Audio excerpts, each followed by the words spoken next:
planificación. Ahí también recordarles que para aquellos que no están pudiendo asistir, lo que vamos a hacer es grabar la clase.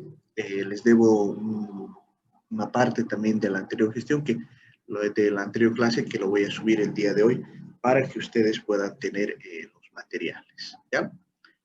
A ver, habíamos quedado y les había indicado de que la planificación, por si acaso, no es lo mismo que la política económica.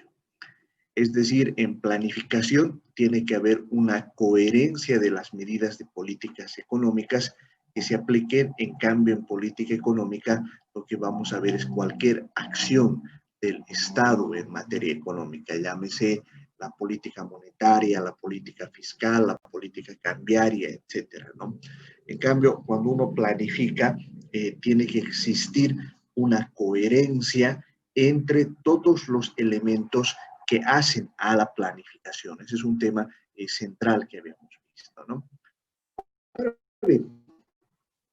Es importante que tengamos una relación entre este proceso de planeación y el subdesarrollo. ¿Por qué razón?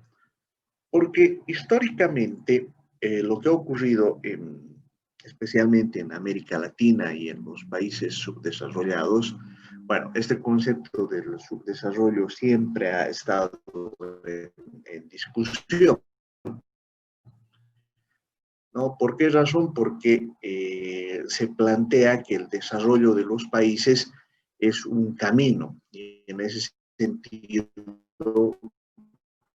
se ha sustituido el término subdesarrollo por país en desarrollo, ¿no? Pero, ¿por qué razón estoy utilizando el término subdesarrollo? Porque precisamente esa fue la época, estamos hablando para el caso boliviano, de planificación, y en ese entonces la categoría que se utilizó fue precisamente la del subdesarrollo, ¿no?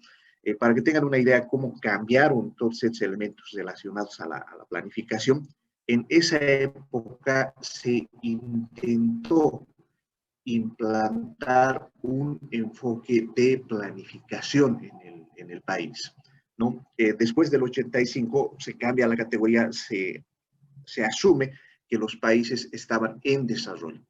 Pero además se asume que la clave del desarrollo de los países está en liberar los mercados. En otras palabras, que los mercados, en la medida en que son libres, en la medida en que no están sujetos a la intervención del Estado, entonces funcionan de una mejor manera. Ese fue el kit, digamos, a partir del 85, a partir del año 2006, se retoma un enfoque de planificación, se retoma un enfoque de todo lo que ha significado el papel del Estado. Pero van a notar que en realidad buena parte de estos elementos no se han establecido con toda claridad y en general todavía no se utiliza la planificación, ¿no? Y desde el año pasado, la verdad que eso ya no forma parte de la estrategia que se pueda tener. Bueno, también se entiende, estamos hablando de un gobierno de transición, ¿no? Entonces eso se comprende también de que no sea así. Entonces, ¿cómo más o menos se ve el tema, no? Después de la Segunda Guerra Mundial fue que los países a hacer intentos más serios por planear sus economías, debido al hecho de que la planeación es una respuesta a las crisis y que los países capitalistas cayeron en la cuenta de que los avances económicos logrados en el socialismo se deben a la planificación de la economía. Ahora bien, ¿por qué razón hablamos de estos éxitos, ¿no? Es importante que nos situemos en la época. En esa época, en los años 30, lo que ocurre es que hay una profunda crisis económica, la crisis de 1929, que han estudiado ustedes en sus cursos de macroeconomía, con caídas del producto del 30%, desempleo que afectaba al 40% de la población económicamente activa.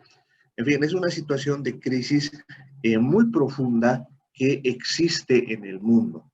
Entonces, frente a esta situación de crisis profunda, en las economías capitalistas se empieza a ensayar, se han estudiado también en macroeconomía, vinculada a la teoría, a las teorías de John Maynard Keynes, ¿no? Que en 1936 publica la teoría general del dinero, del desempleo y la tasa de interés, ¿no? Sin embargo, en el campo socialista, lo que se veía era un triunfo en términos del desarrollo de la entonces conocida Unión Soviética. La Unión Soviética, mientras el mundo estaba cayendo en una peligrosa recesión, la Unión Soviética estaba creciendo a ritmos del 20%.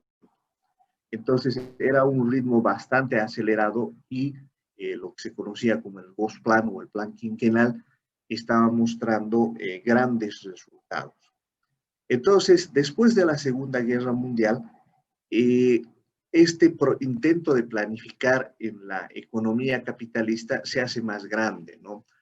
Se conoce o se dice que fue precisamente en esa época que los Estados Unidos alcanzan un mayor potencial.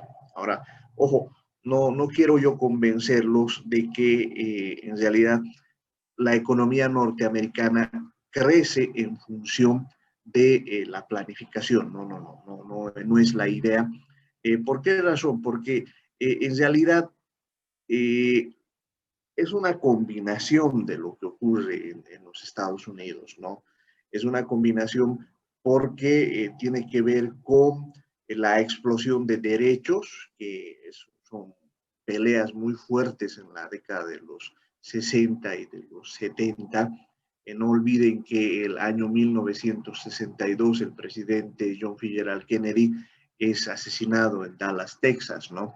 Pero eso forma parte de una histórica lucha que por entonces estaban teniendo los movimientos negros, ¿no? De la mano de Martin Luther King, etcétera, y el reconocimiento de leyes que van contra el racismo, ¿no? Esta parte es importante entenderla porque en el caso norteamericano, todo este movimiento hippie de consumo de drogas como el LSD, en parte fueron o contribuyeron a todo el desarrollo de la industria de ingeniería del software que unas 3 décadas después iba a cambiar el mundo, ¿no?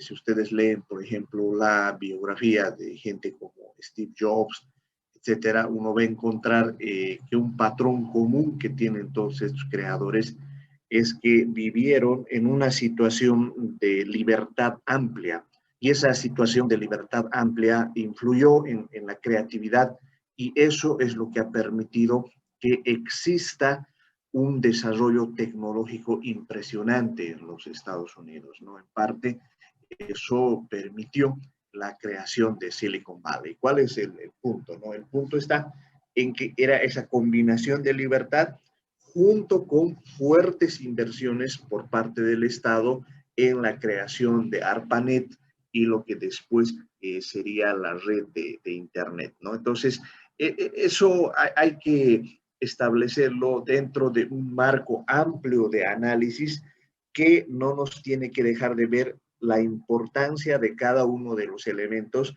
pero eso es materia de la historia económica. Lo que yo quiero que ustedes se queden en esta parte del curso es que entiendan que la planificación tuvo su papel en el desarrollo. No quiero decirles y no quiero que se lleven la imagen de creer que la planificación es la explicación de todo. No. Sino que tuvo su papel por las circunstancias en las cuales se ha desarrollado precisamente la historia de las grandes potencias. Sin embargo, aquí viene lo importante, ¿no? En los países capitalistas subdesarrollados se ha considerado a la planificación como panacea, sobre todo a partir de la Alianza para el Progreso, ALPRO, en 1961, en que se obligó a los países de América Latina a planear sus economías para obtener créditos de las instituciones financieras internacionales. Es la época de la vigencia de la Comisión Económica para América Latina, la CEPAL. Estamos hablando de los aportes de Raúl Prebisch, quienes nos muestran cómo se tenía que estructurar todo el proceso de planificación de la economía en este enfoque amplio, en este enfoque de establecer metas en cuanto a la tasa de crecimiento, a la tasa de desempleo, al nivel de producción, a los niveles de precios, etc. Entonces, este fue un proceso impulsado por el gobierno norteamericano que tuvo trascendencia en toda la forma en la que se estructuraron los planes en toda América Latina, ¿no? Ahí ustedes pueden encontrar la explicación de por qué, por ejemplo, se establecieron en Bolivia las CORDES, que eran las CORDES, las corporaciones de desarrollo, que eran las entidades encargadas de fomentar el crecimiento mediante el uso de las herramientas de planificación en el país. Ojo, no quiero decirles que esto no haya tenido sus resultados. En realidad, una de las razones por las que Santa Cruz es lo que es ahora, en parte se debe al papel de Cortecruz, la Corporación de Desarrollo Cruceña, que tuvo un fuerte papel en el desarrollo de la agroindustria en Santa Cruz. Por ello decimos, a partir de 1961, todos los países de América Latina empezaron una actividad febril de planeación que pretendía corregir algunos defectos de los mecanismos en que opera el mercado y el sistema de precios. Sin embargo, hasta la fecha esto no se ha logrado. Es decir, desde 1961 hasta la década de los 80, nos hemos embarcado en una serie de planes. En algunos casos se han tenido resultados buenos, en otros casos no se han tenido resultados y ese es uno de los dilemas que se tiene en la actualidad, ¿no? Ahora bien, ¿qué condiciones se tienen que tener para el proceso de planeación? Dado que en el capitalismo existen características y condiciones diferentes a las de los países socialistas, es necesario tomarlas en cuenta en el proceso de planeación. En otras palabras, el proceso de planeación, se presenta puro en el caso de las sociedades socialistas, ¿no? Que ahora son cada vez menos, ¿no? A Cuba, a Corea del Norte, Venezuela, tal vez podría entrar en ese rango, ¿no? Pero son los que les permite, en la medida en que se tiene control sobre los medios de producción son estatales, entonces ahí hay un mayor rango para que se pueda hacer un proceso de planificación, ¿no? Las condiciones más importantes son: hay que tomar en cuenta los intereses de los dueños de los medios de producción, los capitalistas y sobre todo de la fracción hegemónica dominante dentro del Estado. A ver, ¿qué quiere decir esto? En realidad, la planificación en países capitalistas subdesarrollados como los nuestros no cuentan con un esquema de propiedad pública de los medios de producción, al menos en términos dominantes. Para que veamos cómo funciona todo esto, en el caso boliviano, un 65% de la economía de la generación del Producto Interno Bruto está en manos de las empresas privadas. Entonces, el 35% está en manos del Estado. Entonces, no se tiene un control absoluto en términos de todos los medios de producción que existen en un país. En ese sentido, hay esa limitación. Ahora, al existir esa limitación, es importante considerar que el proceso de planificación, como vamos a ver en la siguiente clase, adquiere ciertas características, ¿no? En otras palabras, lo que se tiene que manejar son los incentivos y se tienen que manejar un mecanismo de planificación indicativa. Entonces, eso va a caracterizar al mecanismo con el cual se va a intervenir precisamente en el proceso de producción.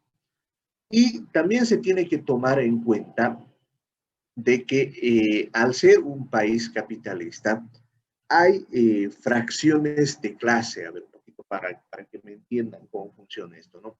Ustedes recuerdan en sus cursos de economía política que las sociedades capitalistas se encuentran divididas en clases sociales. Estas clases sociales establecen su lugar en la sociedad de acuerdo a la posición que tienen en el proceso productivo. Básicamente, la división que se hace es entre capitalistas y obreros, burguesía y proletariado. ¿Cuál es la característica? Los capitalistas son los dueños de los medios de producción en un esquema de propiedad privada. Y los obreros únicamente disponen de su fuerza de trabajo, que es la que venden a los capitalistas. En otras palabras, lo que venden es su tiempo para producir. Ahora bien, dentro de esa gran división, lo que ocurre es que los capitalistas también tienen divisiones al interior de su clase. Por ejemplo, lo que vas a tener son capitalistas industriales, capitalistas banqueros, capitalistas agrícolas, en fin, todos ellos forman fracciones de la propia burguesía. Lo que ocurre es que dentro del Estado, estas fracciones de la burguesía lo que van a tener es intereses que van a desear llevar adelante para la construcción del Estado, ¿no?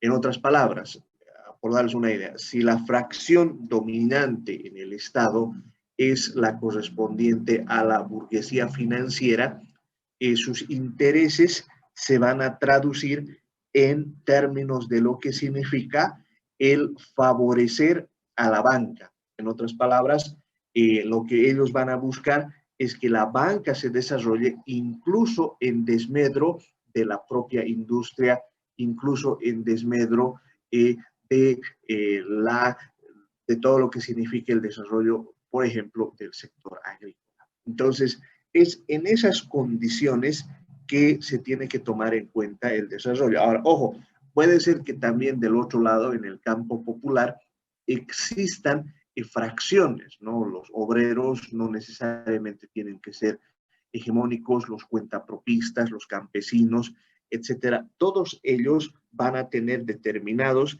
intereses, ¿no? Y esto va a ser un elemento central que va a condicionar la planeación, ¿no? Para ponerlo en términos prácticos, por ejemplo, en el caso boliviano, lo que ocurre y en los últimos años se ha visto es que estas fracciones dominantes intentan llevar recursos, en más de un caso con relativo éxito, especialmente por todo el papel que hemos tenido del IDH y de las regalías en el caso boliviano, ¿no? El inciso anterior supone fundamentalmente un proceso de consulta entre el Estado y ciertos capitalistas, además de la consulta con la clase obrera por medio de sus representantes. En otras palabras, lo que tiene que hacer el Estado para conseguir sus objetivos de desarrollo es un proceso permanente de negociación. Esta negociación lo que va a permitir es que puedan existir objetivos comunes que se pueda establecer al interior de ese Estado, ¿no? Por darles una idea de lo que estoy hablando, dentro de nuestro proceso de planificación, que eso es lo que les voy a enseñar en la próxima clase, vamos a establecer que nuestro objetivo es el desarrollo del sector industrial. El sector industrial, en el caso boliviano, representa el 16% del Producto Interno Bruto. Puede ser que nuestro objetivo sea elevar la participación en el PIB del sector industrial hasta hacer llegar a un 30%. Si queremos hacer llegar a un 30% la participación en el Producto Interno Bruto del sector industrial, entonces tenemos que conversar con los productores. Los productores nos van a plantear sus demandas, nos dirán los impuestos que estamos pagando son muy caros, la maquinaria que nosotros necesitamos es muy cara, el tipo de cambio, el dólar que nosotros estamos utilizando es un dólar caro, etcétera. Entonces, eso vamos a necesitar negociar. Con los obreros, lo que ellos van a considerar es que sus salarios son muy bajos, que la jornada laboral es muy larga, que no tienen beneficios como vacaciones, tampoco tienen extra beneficios o incentivos como un segundo o un tercer aguinaldo. Entonces, todo eso nos va a tener que establecer una serie de acuerdos para que el plan funcione. ¿Notan la diferencia? En un Estado socialista, si ustedes quieren, la situación es más vertical. ¿Por qué? Porque todas las empresas están bajo el mando del Estado en cuanto a la planificación central. En cambio, en estos elementos lo que se tiene que hacer es un proceso de negociación y consulta donde lógicamente el Estado tiene varios instrumentos que permiten también condicionar el desempeño de los actores, ¿no? Por ejemplo, el Estado puede tener bajo su mando los mecanismos de financiamiento para lograr la industrialización. Ese es un tema central, es un tema importante que está en manos del Estado, ¿no? O por darles una idea, todo lo que signifique el tema de legislación laboral es algo que también está en manos del Estado. La definición, por ejemplo, de cuánto va a ser el incremento salarial es una definición del Estado. Entonces, no es que entra en una posición donde no pueda negociar, sino es una posición que les va a permitir establecer los mejores mecanismos para que se pueda construir una representación interesante, ¿no? Hay que tomar en cuenta la correlación de las fuerzas dentro de la sociedad, ya que las distintas clases tratarán de proteger sus intereses y la planeación puede ser contraria a ellos, ¿no? Para seguir con mi ejemplo, nosotros queremos subir del 16% al 30% el papel de la industria en el país.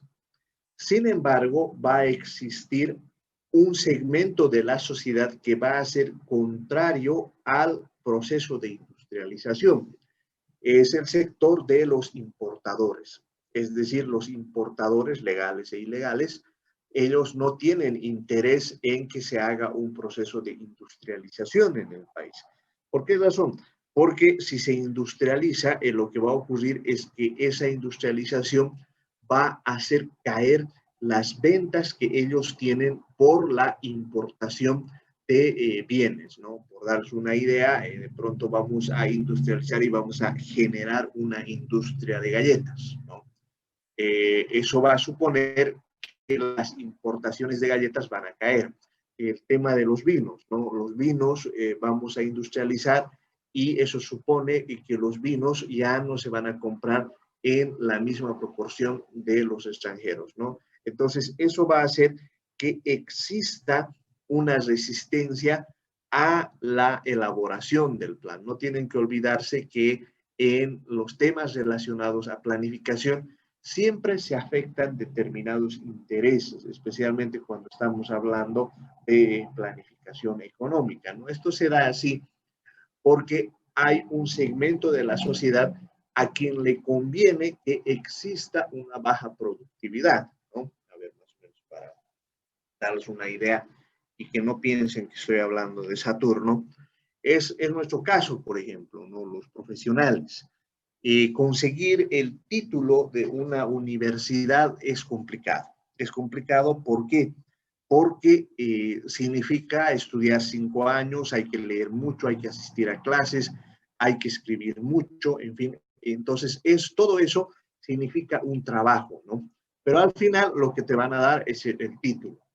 Ahora bien, el título lo que te va a permitir es tener acceso a ciertos trabajos que no hubieses tenido si no existiese el título, ¿no? Entonces, se establece una suerte de oligopolio dentro de los mercados de trabajo. Y por supuesto que nosotros vamos a resistir a algunos mecanismos que se pueda establecer en contra de lo que significa ser profesionales. En otras palabras, si sale una convocatoria, digamos, para un gerente de una empresa estatal, entre los requisitos vamos a pedir que se ponga que tiene que ser un licenciado en ciencias económicas y financieras, ¿me entienden? Así funcionan los oligopolios.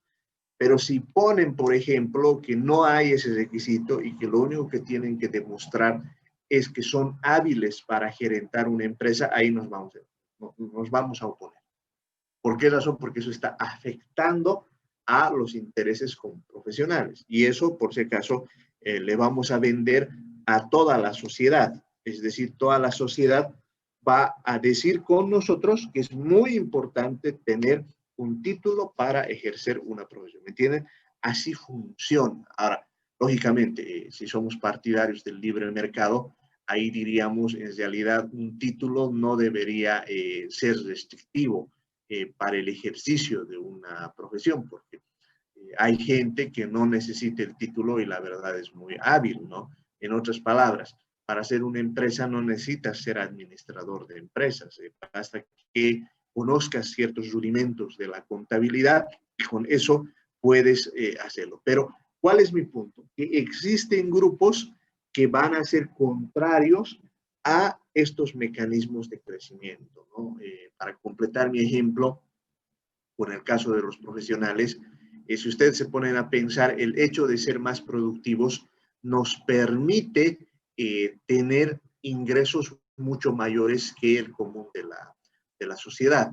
Al ser más productivos en una economía con baja inflación y con precios uniformes para todos, entonces eso hace que el nivel de vida de los profesionales sea más alto que el común de la gente. Entonces, eso es funcional a cómo se estructura. Por esa razón, cuando sus papás a ustedes les dicen, estudien, saquen su título, precisamente de estas situaciones están hablando. No es casual que les exijan tanto y no es casual que también ustedes se digan el tiempo todos los martes y los viernes para que aprendamos planificación, porque todo esto que les estoy diciendo que les puede parecer en estos momentos un poco interesante, bueno, porque tanto lío con la planificación, ¿no? No. Esto en el tiempo se va a convertir en herramienta y esa herramienta es la que precisamente les va a permitir crecer. Entonces, en este enfoque que estamos analizando, el Estado debe apelar a los intereses nacionales para evitar conflictos entre clases, ¿no? En otras palabras, si queremos desarrollar la industria, lo que tenemos que decir es que todo lo que nosotros consumamos tiene que ser de industria nacional. Entonces, cuando se apela a los intereses nacionales, al nacionalismo, nadie te va a discutir, ¿no? O sea, en los momentos, ¿quién va a defender, por ejemplo, a la industria chilena en Bolivia? ¿Quién va a defender a los... Si se ponen a pensar, por ejemplo, esto es tan fuerte en el caso boliviano que hay una suerte de xenofobia. Xenofobia quiere decir odio al extranjero hacia los chinos, ¿no? ¿Por qué tenemos esa actitud? Porque, bueno, con su industria nos han llenado de todo, ¿no es cierto? Uno ve, examina los productos que tenemos para consumir y va a notar que gran parte son de industria china. Y la gente intuitivamente se da cuenta que la industria china es la que está liquidando a la industria nacional. Entonces, por esa razón, esta apelación a los intereses nacionales es lo que nos permite también construir un horizonte de planificación, ¿no?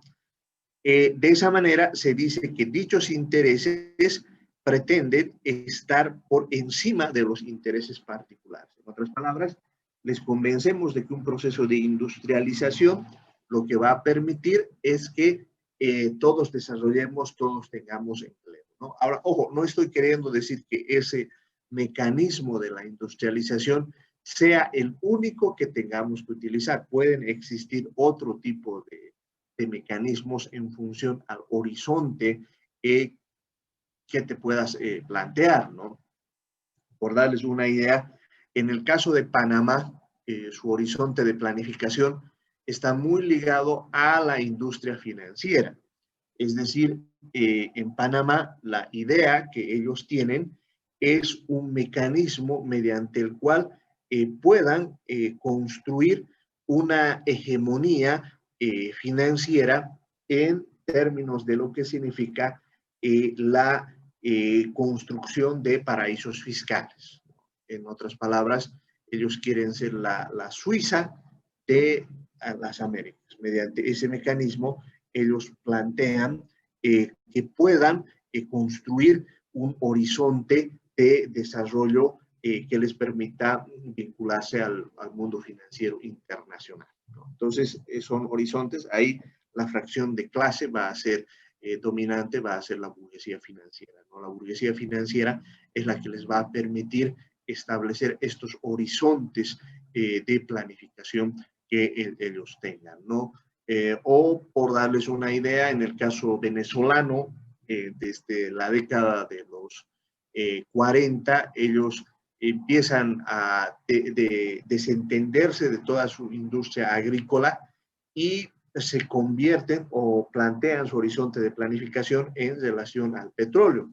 Y de hecho, en determinado momento, ellos fueron el primer país exportador de petróleo, estaban en el top 10 de los productores de petróleo. Entonces, si notan ustedes, esos horizontes de planificación nos definen qué vamos a hacer. O Chile, por ejemplo, Chile en estos momentos, sus dos más grandes industrias, la primera es la cuprífera, el cobre, y la segunda es la industria salmonera. Entonces, hay una burguesía salmonera, por darles una idea, ¿no? Eso puede parecer gracioso, ¿no? Nosotros deberíamos armar una burguesía del PGRI, digamos, ¿no? Pero así funciona, o sea, si quieres desarrollar un país, lo que tienes que es concentrarte en estas actividades productivas para que puedas establecer un horizonte de planificación que te permita alcanzar los objetivos que estás planteando, ¿no? También pueden existir presiones internacionales como la Guerra Fría, la dependencia tecnológica y financiera, etcétera, ¿no? Bueno, ahora no se habla tanto de Guerra Fría, aunque evidentemente hay todavía remoras, ¿no? Si se ponen a pensar, en 1991 cae el muro, perdón, en 1989 cae el muro de Berlín, en 91 se desarma la Unión Soviética, pero todos esos elementos nos están mostrando que no estamos frente a un unipolarismo, ¿no? Se decía que en la década de los 90 era el triunfo del libre mercado, del neoliberalismo. Sin embargo, cuando vemos las tensiones que tenemos en el 2020, vemos que no es la única respuesta, ¿no? De hecho, se ha armado un bloque alrededor de China y Rusia, ¿no?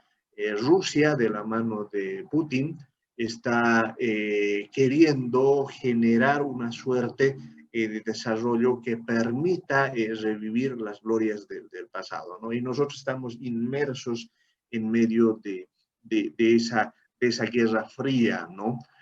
Con menos intensidad, ¿no? Por ejemplo, ahora los norteamericanos no tienen un embajador desde hace años en Bolivia.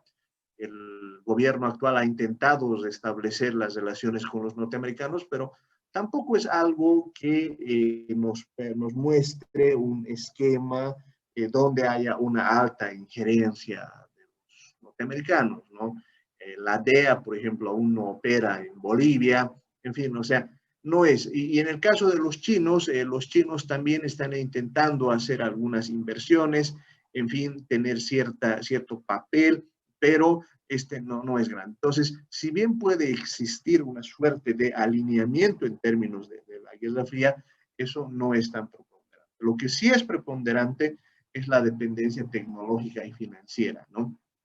Una de las razones por las que no podemos desarrollarnos es precisamente porque tenemos esta dependencia tecnológica, ¿no? Es decir, hay una suerte de deterioro de los términos de intercambio. ¿Qué son los términos de intercambio? Denme un segundito, por favor.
Bueno, mil disculpas.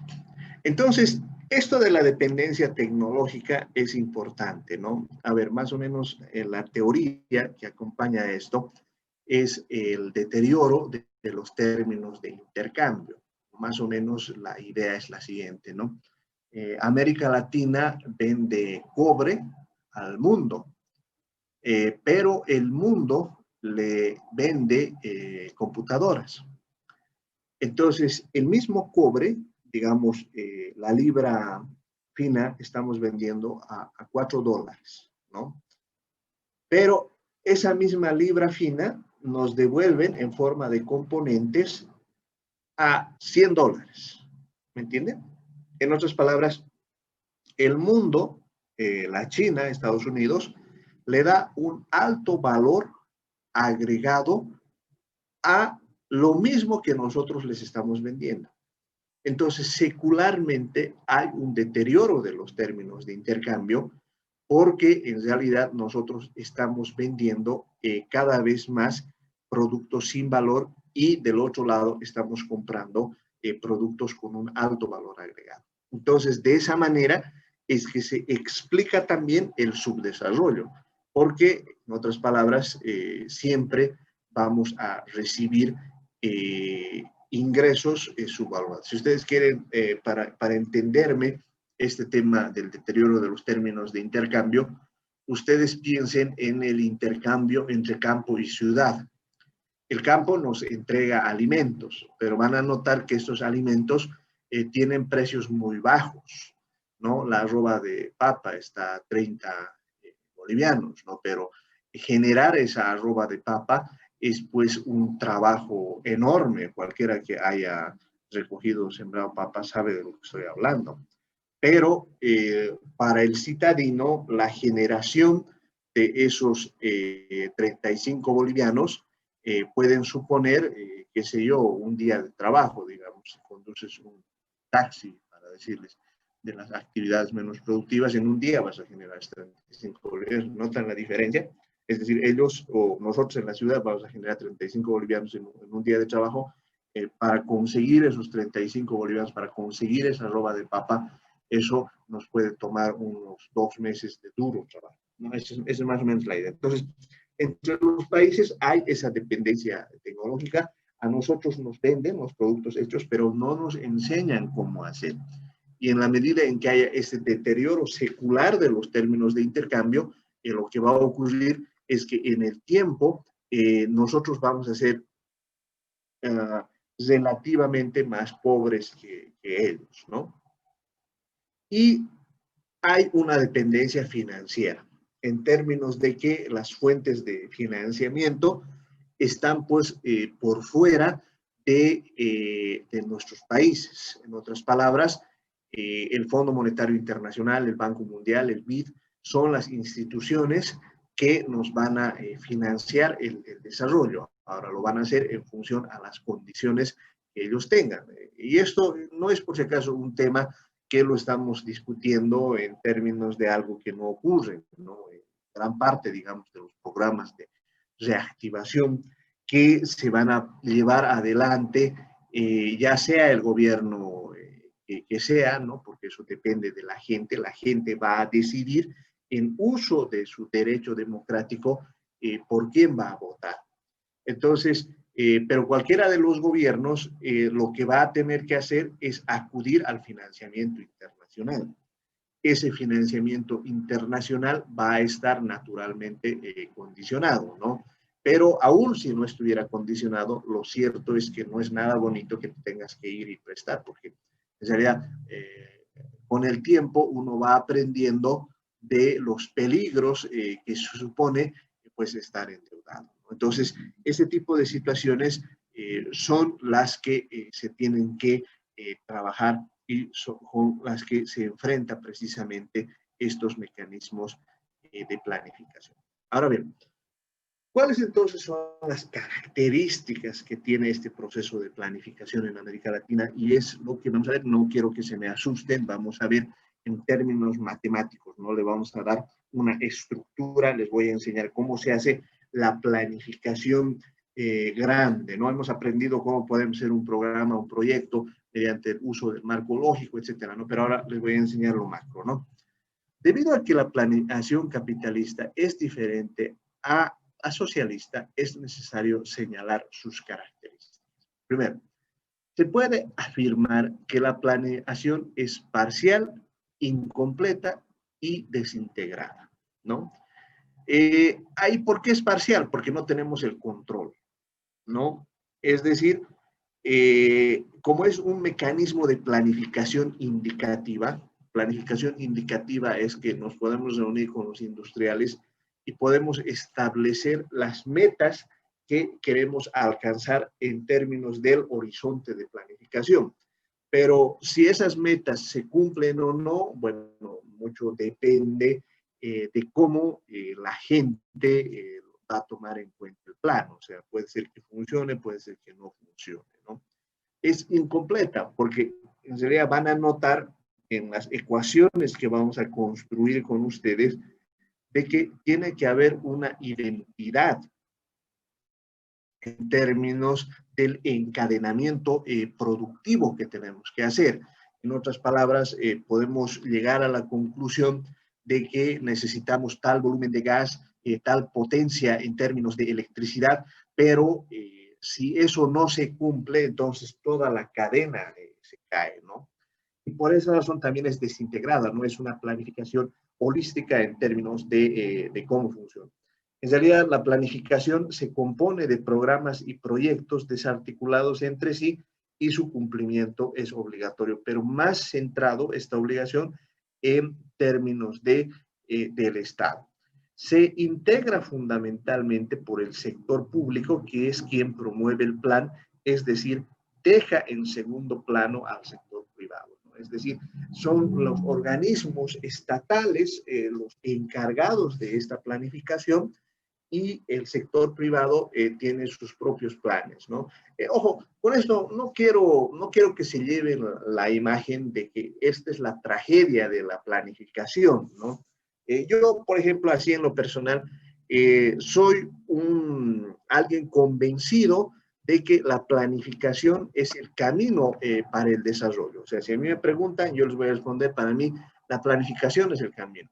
Pero tampoco me hago muchas ilusiones respecto a que el plan sea la respuesta de todo. ¿Por qué razón? Porque si no tienes un sector privado que sea muy dinámico, muy industrioso y que tenga una gran capacidad de crecimiento, todo esto se va a desarmar, ¿no? Esa es una realidad. La planeación del sector privado se realiza sugiriendo e indicando qué acciones deben ejecutarse para llevar a cabo el plan. El Estado no ordena, sino que indica, por lo que también se llama planeación indicativa.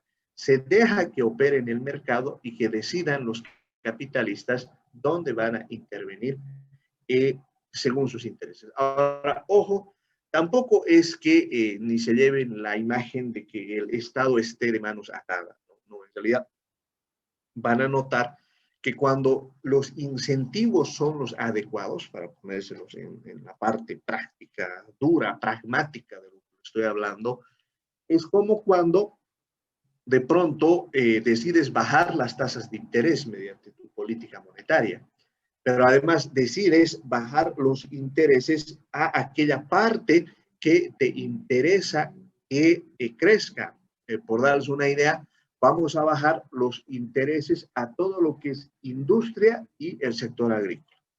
Entonces, si el dinero es más barato para invertir en la industria y en el sector agrícola, por supuesto que yo voy a hacer crecer todo lo que necesite para el funcionamiento de mi industria, ¿no? Y en contraposición, todo lo que sea interés para el consumo, para las importaciones, por decirles, si alguien quiere prestarse para viajar al exterior llevando divisas, nada, señora, ese le cobramos un 30%, pero al que quiere ser industria, le vamos a cobrar un 6% en términos de los intereses que vamos a necesitar. Entonces, así funciona todo este mecanismo, ¿no?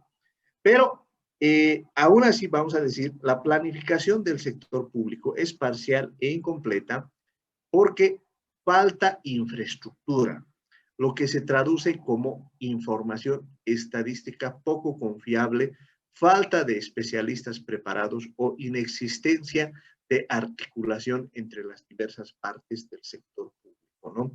En otras palabras, la forma en la que estructuramos nuestros estados es un estado en el cual la información no está disponible, ¿no? A ver, para que tengan una idea de lo que estoy hablando, ¿no?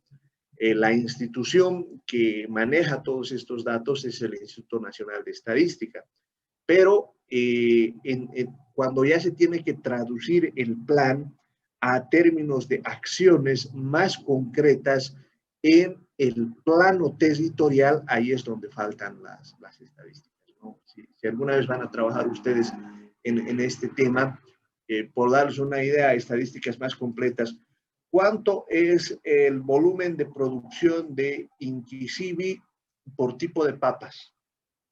No se sabe. O bueno, si se sabe, se tienen aproximaciones. ¿Cuánto es el volumen de producción de La Paz de pescado?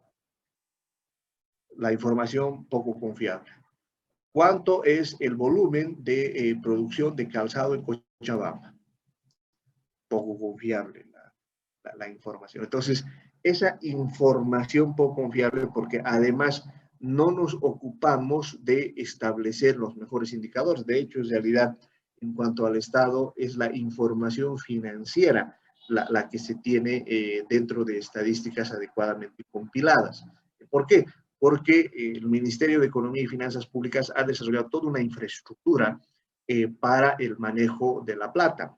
Pero el manejo de la plata, el manejo del dinero, es solo una parte de la historia del desarrollo. En realidad, estas estadísticas en términos de producción territorializada, en términos de análisis que se tengan respecto a las potencialidades de los productores, bueno, es muy, muy leve. ¿Por qué? Porque en realidad nunca hemos establecido una estrategia de desarrollo coherente. Bueno, no nunca. Les voy a explicar en algún momento, por ejemplo, la estructura del Plan Bohan, que ha sido el más grande intento de planificación que hemos tenido en el país, ¿no? Pero todo esto, no por el hecho de que no se haya hecho, eso no implica que no tengamos que hacerlo. En realidad, una de las tareas fundamentales que tenemos que trabajar es precisamente construir toda esta infraestructura, ¿no? Hay también una falta de especialistas preparados, es decir, gente que conozca cómo se hace la planificación. Por eso estamos trabajando actualmente y hemos aprendido cómo se hacen los indicadores, y hemos aprendido cómo se hace el marco lógico, ahí tenemos una práctica pendiente, en fin, pero todos esos elementos nos permiten establecer cómo es que vamos a articular todos estos elementos, ¿no? O puede haber una inexistencia de articulación entre las diversas partes del sector público. Eso lo podemos ver en el país. No solo no hay una articulación entre los distintos ministerios. Muchas gobernaciones, por ejemplo, tienen sus propios planes en términos de desarrollo, otros directamente no los tienen, o en el ámbito municipal no hay una lógica de planificación en relación a los grandes objetivos. Entonces, tampoco es que el Estado, pese a que pueda funcionar de una determinada manera, tiene todos los mecanismos para hacerlo. Y ojo, que esto que estamos viendo también del sector público también se presentaba en los países socialistas, ¿no? Una de las razones por las que la Unión Soviética cae es que precisamente no logra articular a toda su industria. Ahora, yo explico eso porque en gran medida los mecanismos de información que se tenían en la época no eran equivalentes a los que tenemos actualmente. También hay que tomar en cuenta que los intereses políticos frenan el avance de la población. Cambios de cuadros políticos en cada nuevo régimen gubernamental, es decir, puede haber un determinado gobierno que está siguiendo unas directrices de planificación y entra el nuevo gobierno y lo que hace es cambiar. Incluso, y esto también tienen que tomar ustedes en cuenta, en el caso boliviano, incluso cuando habían cambios de ministros, de pronto había una renovación parcial del personal. Entonces, todo ese know-how, todo ese conocimiento que se había acumulado tras largos años se pierde, ¿no? Y lo de malo es que no se elaboran pues planes a largo plazo. En otras palabras, estamos tratando cada vez de volver a descubrir la pólvora. El Estado tiene que cambiar el plan en función de las presiones políticas, intervención de intereses político-económicos del extranjero o por la influencia de las empresas transnacionales, ¿no? Eso, una de las razones por las que la industria del gas, la industria hidrocarburífera no se ha desarrollado, es precisamente porque, en mi opinión, ha habido una suerte de captura de las entidades reguladoras y de las entidades que administraban precisamente eso, ¿no? ¿Por qué hablo de esto? Porque de considerarnos una potencia gasífera, de considerarnos el hub del gas por la posición geográfica que tenía en Bolivia, lo cierto es que ahora, si hacemos caso a las certificaciones internacionales, más o menos tenemos 10 trillones de pies cúbicos. Si nuestro consumo es más o menos 1 trillón por año, eso quiere decir que el gas más o menos nos va a durar 10 años, ¿no? Y después vamos a meternos en un problema. Y si notan, ese es un tema de planificación central que ya debería estar dentro del horizonte que tenemos que ver.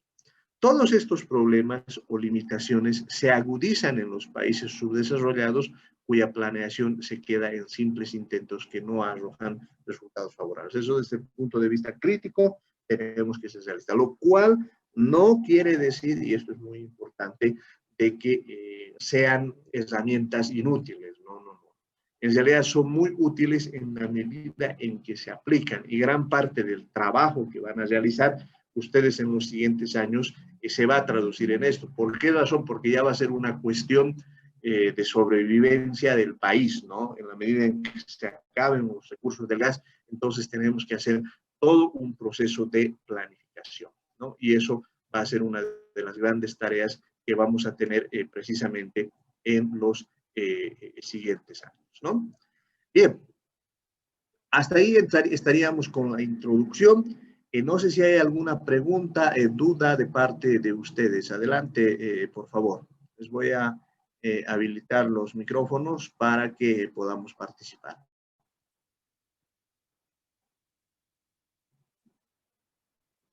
Adelante, mis compañeros.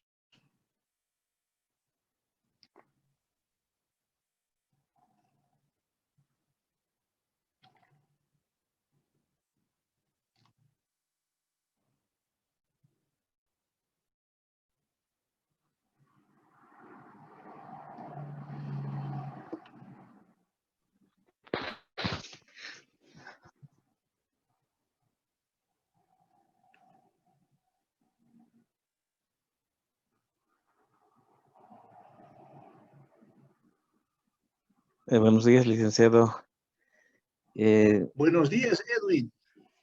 Licenciado, una consultita, estaríamos hablando en todo caso de que todo este tiempo, digamos, toda la producción que se ha hecho así sin una planificación previa. Sí, en realidad sí, Edwin. No hay una planificación. Lo que ocurre es que más o menos, a ver, esta es la lógica, ¿no? En una economía de libre mercado, la oferta la definen los productores relacionando precio con costo. Ya, en otras palabras, si digamos nosotros queremos producir habas, ¿no? Entonces lo que vamos a hacer es ver cuál es el precio de la haba y sobre esa base vamos a calcular nuestros costos. Si hay un mayor margen de beneficio, entonces vamos a producir habas, ¿no? El caso que tú puedes ver con mayor claridad es el tema de la quinoa. Hace unos 2, 3 años la quinoa tuvo un repunte en su precio. Incluso hemos hecho el año de la quinoa, si recuerdas. Entonces, todos los quinoeros, o sea, toda la gente se ha dedicado a la quinoa porque subieron los precios, pero después bajaron los precios. Y ya nos hemos olvidado de la quinoa. Entonces, la característica de la economía capitalista es precisamente este caos. Y esa es la crítica de la planificación a la economía de mercado. Teóricamente, si pudiéramos planificar, personas se van a dedicar a la industria metalúrgica, tales personas a la industria de la quinoa, tales personas van a hacer máquinas de una clase, cómo se hace con ayuda de las matemáticas y la construcción de modelos que nos permitan ver cómo se puede hacer un horizonte de planificación. Bien, bien mis compañeros, quedaríamos acá y nos veríamos el día viernes para que podamos establecer y diseñar nuestras herramientas, ¿ya? A ver, creo que tenemos por acá una pregunta más, ¿no? Alina nos dice, si no hay planificación a largo plazo, el PGD, Plan General de Desarrollo Económico y Social, no forma parte de la planificación. Sí, sí forma parte, Alina, y es precisamente algo que les voy a explicar la clase siguiente, cómo funciona el sistema de planificación integral del 77, ¿no? Pero es mi obligación un poco explicarles los límites y las posibilidades del plan. Así como la economía de mercado tiene límites, o sea, a ver, para que me entiendan, ¿no? La economía de mercado tiene grandes ventajas, ¿ya? Pero tiene la desventaja de que concentra demasiado el ingreso y además tiende a generar mecanismos regresivos en cuanto a la producción. A ver, ¿qué quiere decir este trabalengua, no? Quiere decir lo siguiente: la economía de mercado te lleva a que tú te concentres en las industrias en las que eres más productivo y dejes de producir aquello en lo que no eres productivo. Es lo que se llama la teoría de la ventaja comparativa con David Ricardo. El problema de eso es que cada vez son menos las industrias y dejas de producir. Para darles una idea concreta de lo que estoy diciendo. Hace algunos años había una industria de ollas en el país, ollas de aluminio. Esa industria cada vez está teniendo menos capacidad de producción. ¿Por qué? Porque están llegando las ollas chinas y las ollas brasileras, que son más baratas que las nuestras. Entonces, esa industria poco a poco se va muriendo. Hace algunos años teníamos una industria de calzado, ¿no ven? Pero esa industria de calzado cada vez es menor porque la industria brasilera, la industria china, está haciendo que tengamos una menor capacidad de producción. Y eso es economía de mercado. ¿Y eso en qué se traduce? Se traduce en el alto crecimiento de la economía informal. ¿Qué se vende en la feria de 16 de julio? Evidentemente hay productos nacionales, pero la gran mayoría son importados. ¿A qué se dedica la gente en su gran mayoría? Ya no es a la producción, sino se dedica fundamentalmente a estas actividades de comercio informal. Por eso nuestras ferias son tan grandes. ¿Por qué se dice que son de baja productividad? Porque, bueno, en realidad todas las personas que alguna vez hemos vendido, bueno, estás ahí todo el día sentado en tu puesto y no estás cultivándote, no estás produciendo, ¿no? Por eso se llama que son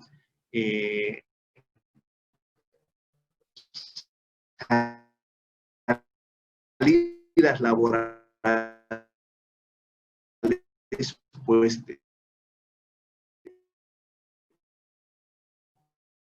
de baja, de baja productividad. Ese defecto, por ejemplo, te cuestionar, te permite decir, vamos, todo va a ir bien, y tampoco que si hay economía de libre mercado todo va a funcionar bien, no, sino que ahí tienes que ser capaz de tejer. La próxima clase te voy a responder con precisión cómo funciona el Plan General de Desarrollo Económico y Social, cómo se articulan los distintos planes y cómo se hace en el caso boliviano, ¿no? Pero con eso quiero decirte que todo este contexto nos muestra las posibilidades y los límites de la planificación y de la economía de mercado. ¿Ya? Muy bien. Muchas gracias por sus preguntas, mis compañeros.